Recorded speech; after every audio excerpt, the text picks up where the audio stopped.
sure it was Zachy. started recording. Just so everyone is aware, we are now recording This Week in Tech. Cool beans? Yep, cool beans. The Cool coolest of beans. beans. Oh, that's good. Okay. So now let's switch on over. Let's do this thing. This Week in Tech. How's it going, guys? Pretty good. So, good, good. That's going fine. All Could right. be better. Okay. Could be better. Yes. Yeah, this is kind of a mixed bag. A lot of people really like this, a lot of people hate it, and a lot of people super in the middle. So, we'll get Still have to into get it. The thing that makes with- it not fun is probably my Spanish class.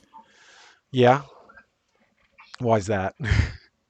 He's giving us homework like every day, and then I gotta write a paragraph for this week. Yeah. Well, I mean, Spanish is like one of those things that you really do want to like have constant practice at, or you're gonna lose it. I guess I kind of understand, Yeah. but yeah. All right. So Microsoft Edge, we talk about it a lot for some reason. Just gonna quickly go over some of these are some new features that are actually kind of cool. So last week they lost hard in the internet browser privacy realm, but apparently they're making strides. So we'll see. So here, that's just one of the things I'll talk about. So for one, they have Edge collections, which is kind of like a bookmark, but way better in that you can create little collections and it'll happen on the side of the page there. And you can like collect a bunch of pages that are similar. So you can do like dinner ideas or a bunch of resources for a game you're playing, that sort of thing. They have an immersive reader, which apparently one kind of gets rid of a bunch of excess stuff. So I don't know if it's an ad block, but that's kind of almost it seems like what it is. It like focuses you in to like the main content a little bit better. It does one weird thing where you can like make a little highlight bar, which I kind of hate, but there it is. There's a highlight bar. Um, but then also apparently has a really good text to speech, like better than most text to speech software available. So there you go. Microsoft Edge does a thing. Also, vertical tabs, which does anyone have? I don't know if there's another browser that does vertical tabs. But here they are. You can switch tabs to the side and you can make them small like this, which actually makes a lot of sense because most websites aren't very like widescreen. Look at, I mean, this website, it has a big gray bar on both sides. It actually would be better to have tabs on the left side. Use Edge when Chrome's down. Yeah. It's still Microsoft Edge. Originally, Microsoft, like the redesign of Microsoft Edge was finally a browser from Microsoft that doesn't completely suck. And now there seems to be like some cool little add-ons to it. They also apparently have a smart copy feature, which is kind of cool. You can take like tables online and it kind of understands the HTML text of it and you can post it and it actually maintains like its table abilities or a lot of that kind of stuff. So it uses HTML a lot better than most things.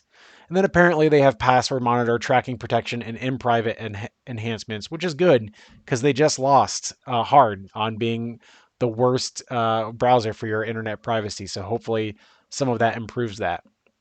And apparently also 4K Netflix is exclusive to Edge if you're using a browser. So unless you're using the Netflix app, you have to use Microsoft Edge to get 4K video.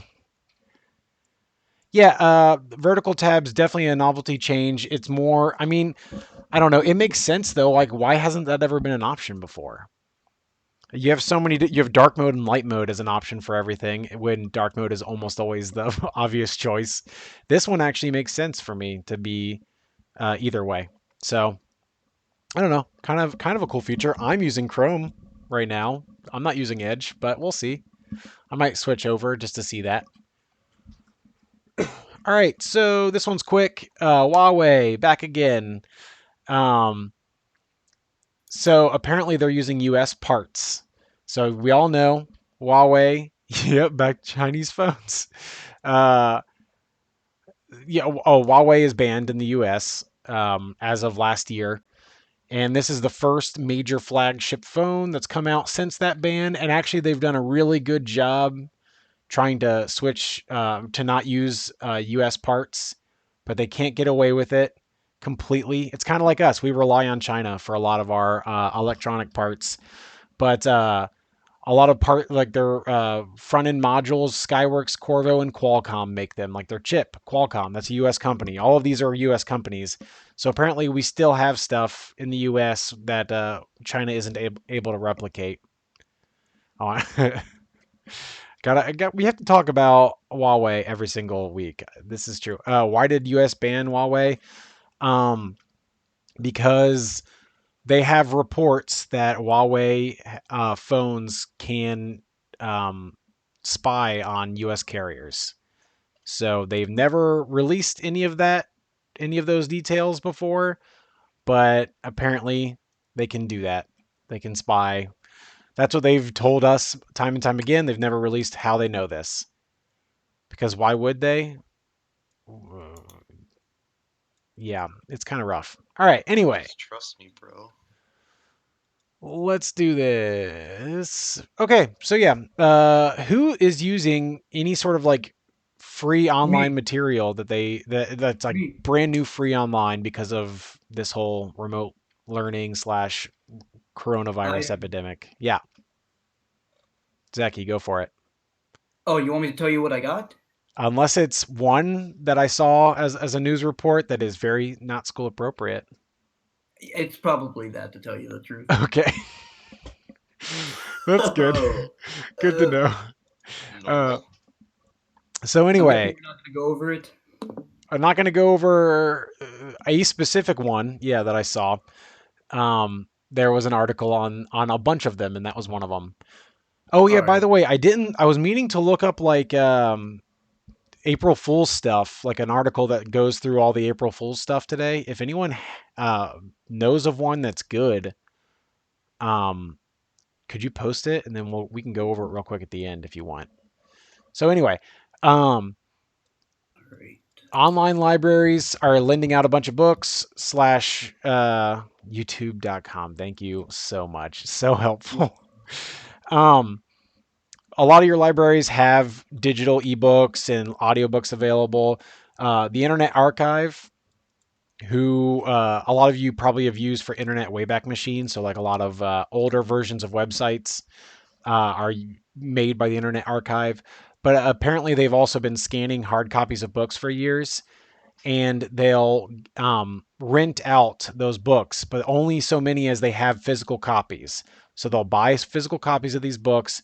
They say they have 5, and then they will let you loan it like a library. They'll let 5 people loan that book. Now they're getting rid of that limit, and so unlimited people can loan that book. And authors and publishers are super mad about this because they're like, so basically there's no author bailout, booksellers bailout, or publishers bailout. So people are getting access to free books, and we don't get any of that. It's a tarted up piracy site, someone said. Appalled by the Internet Archive's move. They're basically saying that it's an excuse to push copyright law further out to the edges. But to me, I'm like, this is what libraries do. They're doing the same thing. U.S. taxpayers are paying millions of dollars to keep libraries afloat. I mean, and it makes sense too. Libraries are great sources of information for a lot of people. But basically, they responded, yeah, oh yeah, here we go. 650 million books that tax-paying citizens have paid to access that are sitting on shelves in closed libraries, inaccessible to them. So right now we can't go to libraries. No library anywhere nearby is open. And so this is our way of accessing this kind of information. We don't have any other way to do that right now. So that's what Internet Archive's doing. That's what a lot of our libraries are doing. That's why we have ebooks. Exactly. We do have ebooks. You can buy them if you want. If you want to support an author, obviously you can do that. Cool. You did, Josh? That's awesome, man. We'll look at it at the end, but I'll open it up. So, okay. Anyway, next one. Zoom's privacy problems are growing. I don't know if anyone... Oh, it won't let you post a link. Could you email it to me? Potentially, Josh? And then I'll open it up. That's a thing. Okay. Anyway, so Zoom, I don't know if you guys know this, but Zoom has some privacy problems and has had them the entire time that they've been operating. Um, so it's been storing and using customer data for ads, and they caught a lot of flack for that. So they took away that ability, and then they found out that on the iOS app, it shared usage data with Facebook. So people using it um, are having their data shared with Facebook, even if they don't have Facebook accounts. So that's a. I can also make a tiny URL. Yeah, you could try that. Which is kind of scummy. Apparently, though, if you use, there are certain features like if you use the Education Edition, it doesn't take your data because that's a huge FERPA violation. That's like your student privacy rights. So, but the problem is that a lot of teachers are using Zoom and they might not be using an enterprise account. They might be using their own personal account. So if your teacher's not using the Education Edition, your privacy is still at risk. So maybe ask your teachers if they're using. I think Butler Tech has a Education Enterprise account. I don't know about Lakota because I haven't really used it. I only officially use it for Butler Tech because we have our meetings in Zoom and not Microsoft Teams. Yeah, a lot of people are using Zoom now. Like it's booming. And I don't know if they were completely ready for all that because a few weeks ago this wasn't a huge deal. No, some teachers using Zoom, not all. I've heard of a lot of them using it. That's what they keep telling us to use with you guys, is Zoom. But I only use it for Butler Tech meetings so far. Oh, a huge problem that they have is that hold on a second. I believe that's them. Yeah. Okay. So if you have a domain email address, that's like us with lakotaonline.com, or like lakotastudents.com. That's your like domain email account. Uh, if you sign up with an account like that, everyone else with that domain has access to your information on Zoom. So they can see your profile, all that without having to add you as a contact. So that makes sense for a lot of places. If you work for a company, say you work for Microsoft, you go, blah blah blah at Microsoft.com, it'll automatically look at that domain and give you everyone else's profile at Microsoft.com. But say you have just a weird small email provider, or like you use a specific domain, even if you're not part of that company, everyone with that same domain has your information. So it's kind of a weird breach. They also promised that they'd have end-to-end encryption, which basically means that the only people that have access to your conversation are you and the other people you're talking to. And that's not exactly true. Zoom also has access to your information. They're promising they're not going to do anything with it. That's why they say end to end. It's not we're not going to do anything with it. Don't worry, but they can. So, everyone for some reason chose Zoom when this all went down, and I'm not entirely sure why, because it's like it hasn't been around for all that long. But that's what's happening. So there you go. All right. Maybe Zoom put out some ads. I honestly don't know why everyone just chose Zoom, but it seemed to happen pretty fluidly. Like everyone's just like, yeah, Zoom. Stock market was like buy stock in Zoom. School didn't block it. That's true. Yeah, even there's like some viral video where the Nelk boys like joined some random teacher's Zoom, and then they were like acted like their mom was doing their laundry, and they just like started screaming and cursing at her. Yeah. And like just disrupting the class. Well, yeah, we actually there's a thing that we were shared on that was like prevent Zoom bombing, like this whole thing. Hold on, I'm gonna make sure. Okay, I have the window open. Yeah, so like there's different ways you can have like passwords and things on it. Yeah, the teachers just give out like a code for their students, right? and then you can just go Yeah. into like a. Add a particular password. thing. Like a session ID and then a password, and then you join it. Mhm. Oh, okay.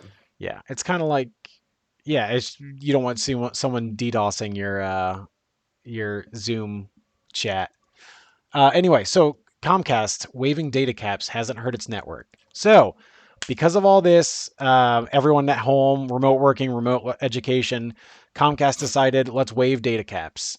So like, oh, I don't know if you guys know this, but Comcast over like a certain amount, like it's a terabyte.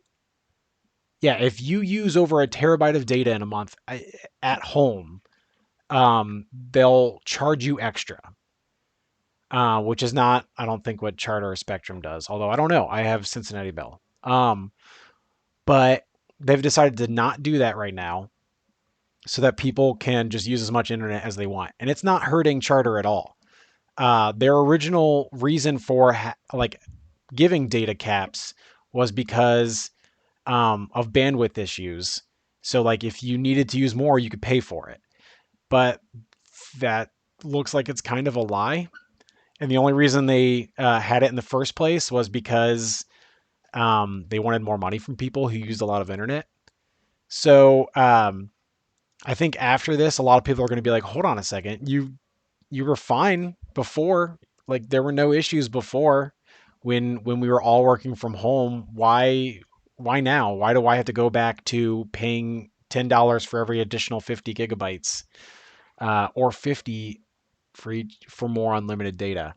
I think a lot of people are going to ask that question, and Comcast isn't going to have a good answer anymore because they got caught on that one. Are they doing something good? Yeah, they are. Especially you'll see more Charter stuff here soon, and oof, Charter is doing some rough stuff. You know what? Let's actually hold on. Let's go straight to that. Where is that? Charter. So, Charter, we talked about it last week. They were like, when everyone else was like, okay, let's work from home. Let's work remotely. Call center jobs, work remotely. Let's all do this. Charter decided that, well, they held out for a long time, and now they're finally offering some remote work. But they're also, they're like pay for people to work at Charter is $25 gift cards to restaurants that aren't open right now because yeah, you can't do that. Yeah, they're open to restaurants that aren't open right now, and I mean when this is all over might not be in business still. So it's kind of a I don't even know if it's a half-hearted gesture.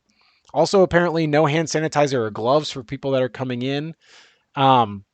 They just updated this as of yesterday at 3:15, but for a while, every other service was like, if you have unpaid bills, that's okay. We'll work it out after this. Charter was like, nope, you don't get service if you don't pay your bills right now. Yeah, no, 4 whole meals to Olive Garden. Yeah, I know. Hold on, So, I'll be right back. all right, see you, Zachy. Yeah, so that's exactly. What are you going to do with gift cards that when you can't really go outside that much? Exactly. Some of them are carry out, I'm sure, but a lot of them are not. So I don't really know. So Charter's not really handling this super well. That's Spectrum too. If you don't know, Charter and Spectrum are the same thing. So that's what's happening with them. Not super ideal. All right. So, but at the same time, we talked about Comcast and waiving data caps. Let's talk. There are a few big cities in the U.S. that some of their broadband speeds are falling because of bottlenecks. Uh, New York being the biggest one. New York also being hit super hard right now with COVID-19. Another city, Seattle, actually seems to be doing okay. But just a lot of people are on the internet right now. A lot of people are at home, stuck at home, especially in New York. Like it's hard to even leave your apartment for any reason, even to go. Like I know we go to parks and stuff right now, but that's about it. Even that is kind of difficult if you have to leave your apartment and be in the same hall as a bunch of other people. Um, Hold on a second. I'm just going through the chat real quick. I have returned. Good for letting me know. Yeah, I mean, you're right, Alex. It's unfortunate that some people can't work right now. I think a lot of employees are just not wanting to put their uh, employees at risk, but it's a tough call right now. There are a lot of places that are staying open, even that you could argue aren't essential, but there's a lot that are staying open, and hopefully doing what they can to ensure their employees' safety. All right, so let's talk about SS7. SS7 stands for Signaling System Number 7, which is basically a fancy way to say that internationally, like different carriers will talk to each other and work on one phone together. So, like, say you have Verizon and you go somewhere else, they'll the and that doesn't have Verizon. Those carriers will work with Verizon to get you a signal, even if you have to like pay extra. Um, but that's the problem with that is it means that there's less security so that different carriers can work together on one device.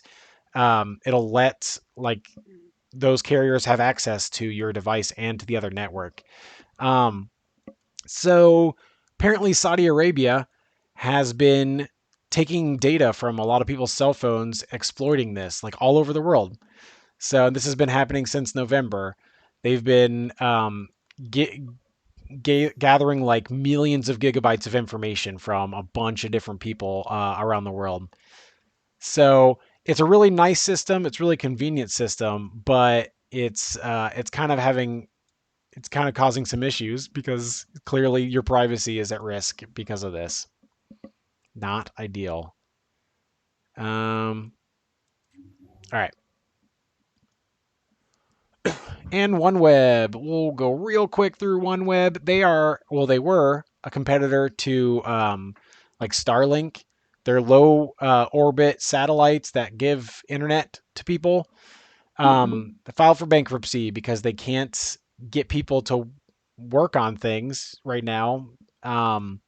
To build more satellites. They were already in trouble, and so they've gone out of business. So now Starlink is the only one that's doing the low orbit satellites that give internet connection. They're better anyway. Starlink was more powerful, and better latency, and had way more satellites. But they're thinking that maybe like Facebook or Amazon might buy the satellites that are already in orbit from OneWeb. Why is it always the Middle East stealing information? I think a lot of people steal information. I think the U.S. steals. Yeah. There you go, Sam. Yeah, U.S. steals information. Maybe they just get caught more. I don't know. Yeah, the U.S. made all the birds. Birds aren't real. We did the charter thing.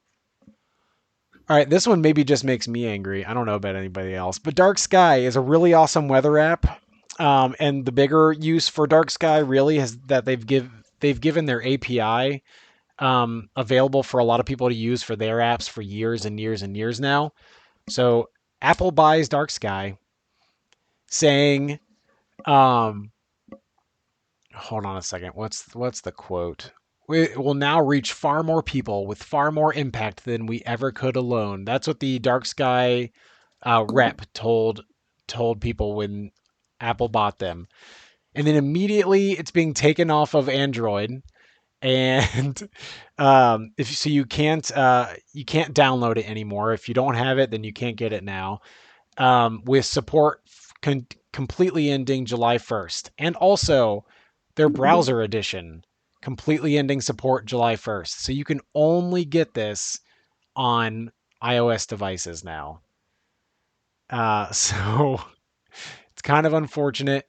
Their API is no longer giving out any new users. You can't sign up for their API if you didn't already. I have it, but I think API will function for existing customers through the end of 2021. So after that, you got to find some other weather API. It was really nice because you could collect a lot of data on weather at a very, very local level, like down to the block. Like people could have sensors in their house, and or like in their yard, and you could use that. So super not cool. Don't know why Apple would really do this, but there you go. Speaking of Apple, iPad Pro, the new one. We'll quickly go through that and the MacBook Air. They both were like officially announced and reviews are coming out. The iPad, if you have the 2018 iPad, you basically have this one, except this one has trackpad support. So now you can use a trackpad on an iPad. And it also has LiDAR, which is light radar. Oh, wait, hold on. Is there a thing? Nope. So, oh no, there we go. Light radar is basically, well, yeah. So Chris says if you own an iPad, you own this one basically. It's honestly just a more powerful version of the old one. But honestly, the big thing is the LiDAR. And why is the LiDAR big? LiDAR is light radar. So it's used a lot in AR. And it seems to me that their focus going forward is going to be in the AR market. Apparently, Apple seems to think that in the next few years, AR games and uses will become way, way more popular. Like they think it's the next tech boom. So they're working on introducing AR in a better way into their devices. So we'll see. It looks super out of place. Okay. It looks kind of like an iPhone. I don't know. This is get used to these camera bumps. They're going to be everywhere, especially because AR is actually going to be pretty big. The 24th camera. I didn't leave it on here, but the new OnePlus phone has 5 cameras on the back. So we're going to get there. So here's the deal though with AR and VR though. So AR is going to be big because it's really easy to implement without big devices. VR is a cooler experience, but you have to have a big VR headset in order to have it really work well. Just a bunch of cameras, just 25 cameras. All right, let's go to the MacBook Air real quick again. It's a MacBook Air. The good thing is that they changed the keyboard. For those people who know anything about Mac keyboards and how terrible they are, they're getting away from the butterfly keys and going back to scissor switches so that your keys won't stick all the time anymore. So there you go. It has literally 2 ports. Actually, I guess it has a headphone jack. So it has a headphone jack. But if you want to charge it, here's one. And then here's the other one. That is it. You have no other choices. Other than that, pretty good. 25 cameras. So yeah, there you go. Those are the new Mac products. Now let's talk about misinformation, because that's like a bunch of what's happening right now. A lot of social media platforms are fighting back against misinformation for COVID-19. So this kind of started, this whole like fighting against misinformation happened after the 2016 presidential election. Facebook and a lot of other social media platforms started to kind of look into who was posting certain information on their platforms and get rid of people who were posting misinformation constantly. Originally, they were focusing on other countries because a lot of it seemed to come from Russia. But now it looks like there's a lot of people even in the U.S. that are kind of posting this sort of misinformation. And there's a whole new wave of it now with coronavirus. A lot of people are spreading a lot of misinformation, a lot of false stuff just to try to scam people. And so they're trying to be proactive instead of like going through a bunch of research and finding stuff afterward. They're trying to follow trends and get people before they start posting anything wrong, or at least like as soon as they do. So like Google kicked Alex Jones' InfoWars app off of Google Play. We'll talk a little bit more after that. Twitter has been particularly active with attempts. High-profile users even. Twitter removed tweets from Rudy Giuliani, the Federalist Brazil President Jair Bolsonaro for spreading false information. Yeah. I don't know. It depends on how far they stretch the truth, Alex. He's talking about news companies that stretch the truth. So we'll see. One reads articles from last month and thinks they're Yeah, especially that, Josh. People reading stuff from last month. We're learning a lot about this on a daily basis. So like some of that information might not be completely up to date. Gift cards to cure corona. Oh, we're going to talk about that. Don't worry, James. You're losing connection, Isaac. If that happens, I am recording this, so it will be available on Canvas after this. By the way, if you ever miss anything, if you ever miss This Week in Tech, I'm going to post it to that Canvas Scrum with one question on it. But I'm making sure that I see everyone that's here and giving them credit for this. So don't worry too much about that. Wait, so does that mean that our voices are also going to be in? Yes, they are. I told Hello, you guys. there you go. Perfect. What's up, gamer? What's up, gamers? All right. So anyway, let's see what Sam else. K said hi, I don't have a mic. Thank you. I love it. Fox News host they deleted a tweet from Laura Ingraham, about that malaria drug that has been mixed in efficacy. So we'll see. Oh yeah, efficacy. There we go. I wasn't misusing that. So yeah, that's happening. There's a lot of people saying that drug will cure it, and there's like, no, we don't have information on that yet. So let's see. I heard they might start closing parks due to having too many visitors. They already did shut down Grand Canyon National Park. That was like yesterday or the day before. So hopefully not every park. Well, that's the problem. If they start closing some, then the other ones will get too many visitors, and there's going to be a problem that way too. So we'll see. Anyway, all right, let's skip to the next one. Because Google Play finally gives InfoWars the boot. Twitter did this already. YouTube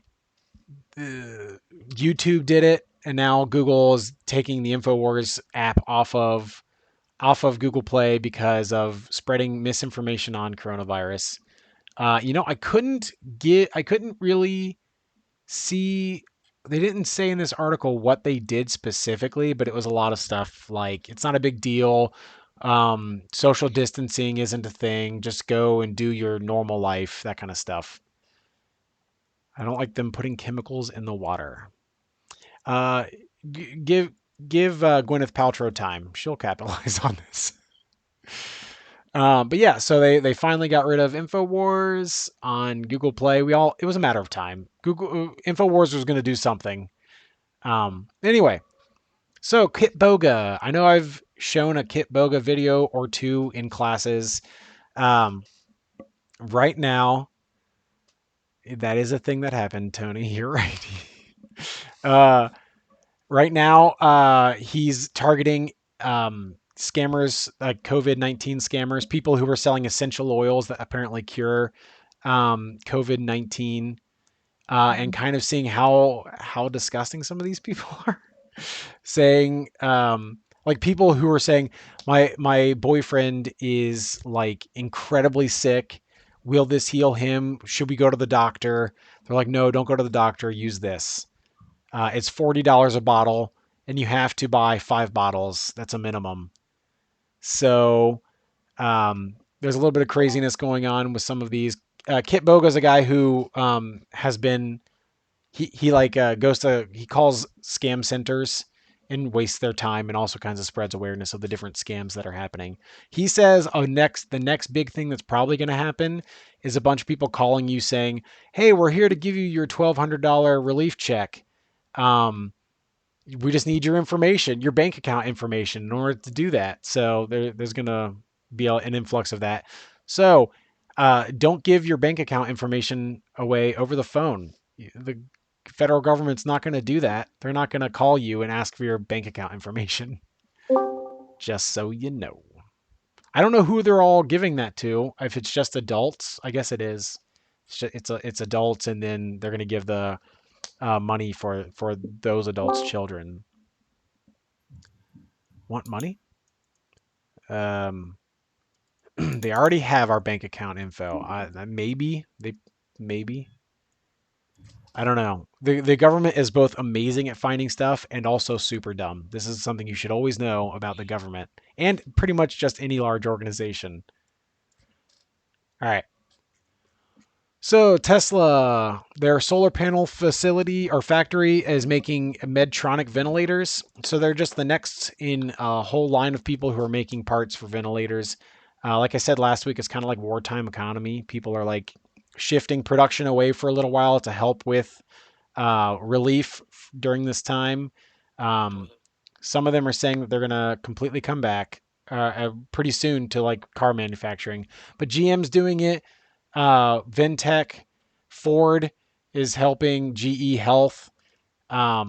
So we're kind of moving over. Hopefully these companies can help. I need your credit card number, the 3 numbers on the back, and the expiration date. So nobody actually share any credit card numbers. All right, so this hasn't been confirmed yet, but Mario 35th anniversary is happening, and they're talking about a lot of 3D ports happening, because a lot of Mario 2D games have been ported back and forth like for years, but a lot of the 3D games haven't. So apparently Nintendo is working on like Paper Mario, Super Mario Galaxy, 3D World, Super Mario 64, Super Mario Sunshine ports, and possibly even remasters for some of those. RPG, I don't know.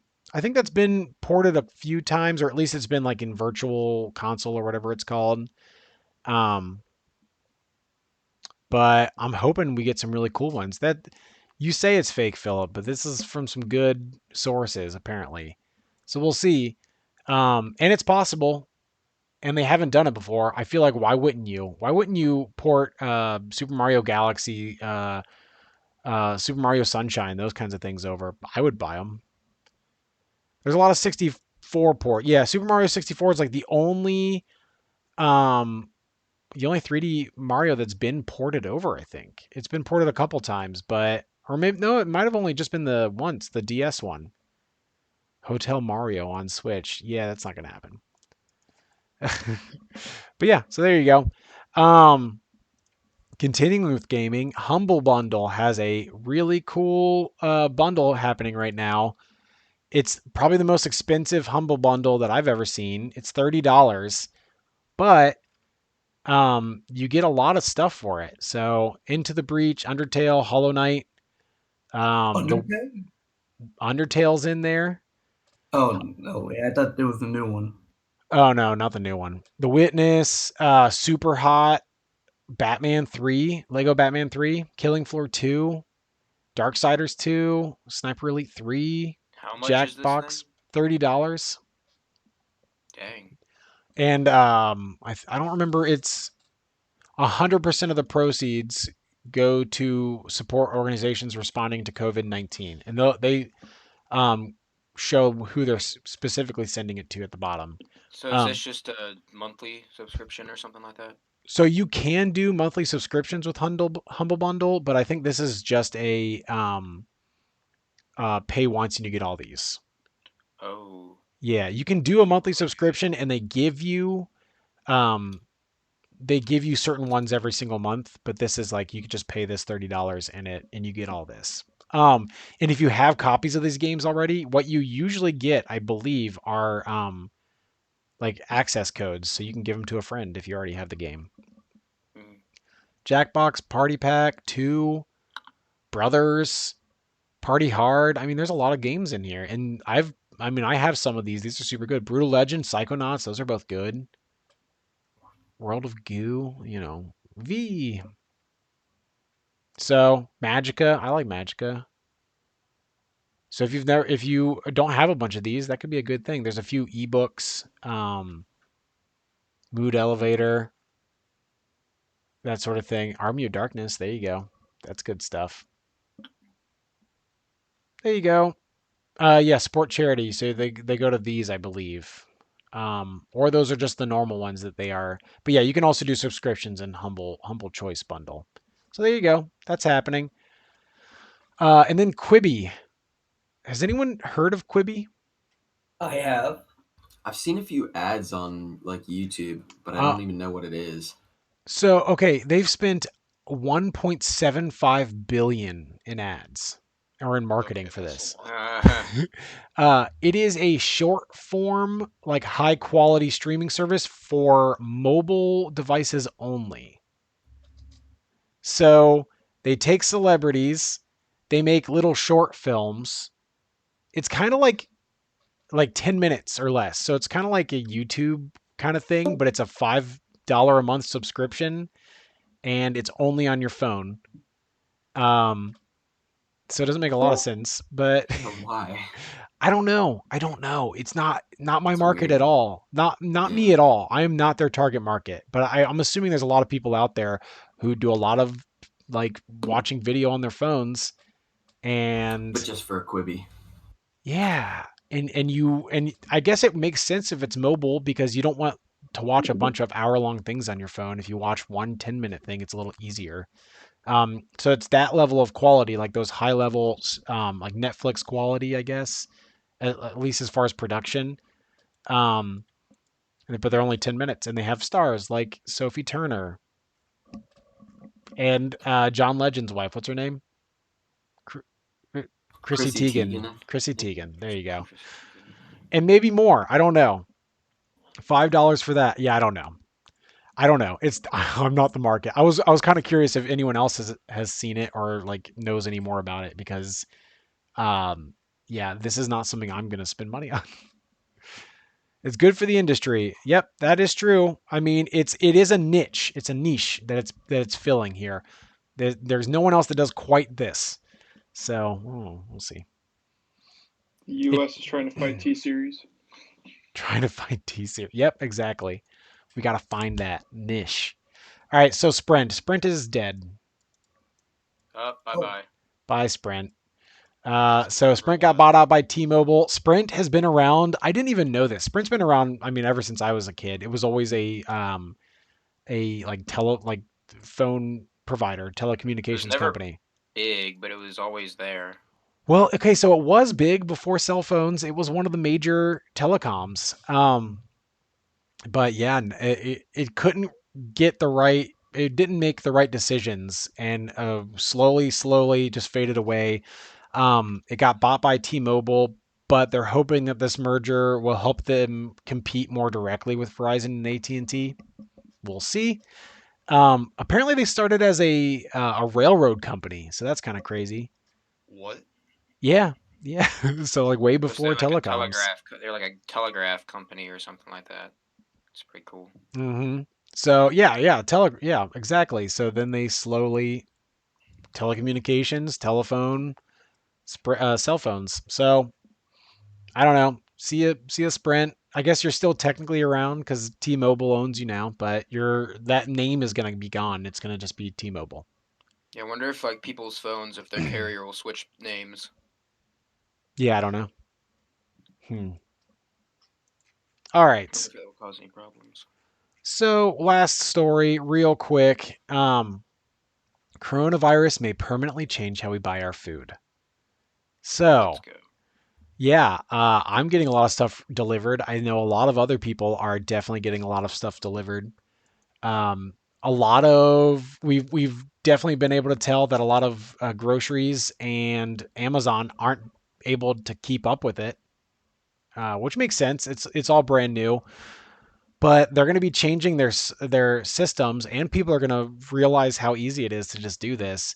And I do think that people are going to start ordering more of these sorts of like daily necessities online. It already was around beforehand, but most people still went to the grocery to pick up something quickly. We might see that start to change I here really pretty hope that soon. like, Mhm.